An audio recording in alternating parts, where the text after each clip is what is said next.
Tandikidde ku mawulire ag'ennaku eri ow'obulenzi ettuntu lya leero omusajja atategerekese gy'avudde aliko omukuumi gw'akubye ow'ebbanka emu ewala ensimbi essasa erimujje mu bulamu bw'ensi eno ate olumaliriza n'akuliita n'emmundu kakati nabo ebyokwerinda mu kitundu ekyo babakanye ku ddimu ery'okunoonya kalibutemu ono.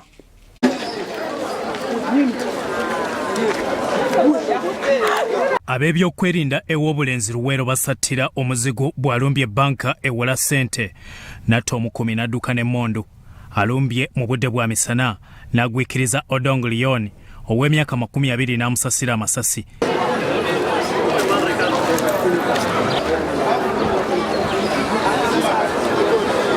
Meya w'obulenzi Town Council Moses Sebalamu Kayondo annyonnyodde ebibaddewo.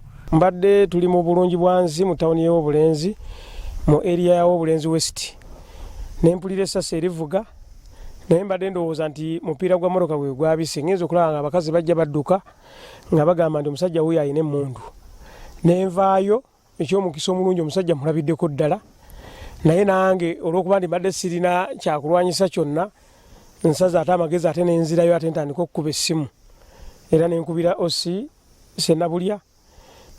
Agamba nti omusajja eyajjula ettima azze akalakala n'emmundu. Kaawa atuuse emmundu n'agimenyako ekiti kino ekisembayo era ekiti ekyo ekisembayo nze nkironzere nzija nakyo nenkikwasa poliisi ne tweyongera ne tukkirira ne poliisi weetuukidde ne twongera ne tugenda nga tusamba olusuko lwayingiddemu ekisenyi kyayingiddemu naye tetusobodde kumufuna.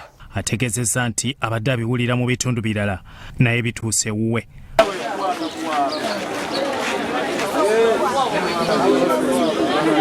Tuli mu kumuwenja kuba kati ssaawa eno alina emmundu 2 naye nga ge tusinze okufuna nti alabika alina babadde ayogeraganya nabo ku masimu obadde ayimiriramu okwo n'akuba amasimu. Omusajja abadde mutonotono naye nga abadde ayambadde enkofiira naye oluvannyuma ate enkofiira naye agisudde mu kisenyi tugisanze naye nga tonazazisudde naye nga abadde musajja mutonotono naye olw'okuba nti nno ekyekango ng'ate ddala essasi oliwulidde nga livuga seetegereza feesi oba muddugavu oba mweru naye nga abadde mutonotono. Kabbanka kalumbiddwa ew'obulenzi ke ka Advance Smart Microfinance era omukuumi yasindikiddwa aba SGS Security Group Africa. Bikuŋŋaanyiziddwa ekitongole ky'amawulire ekya Sorot TV.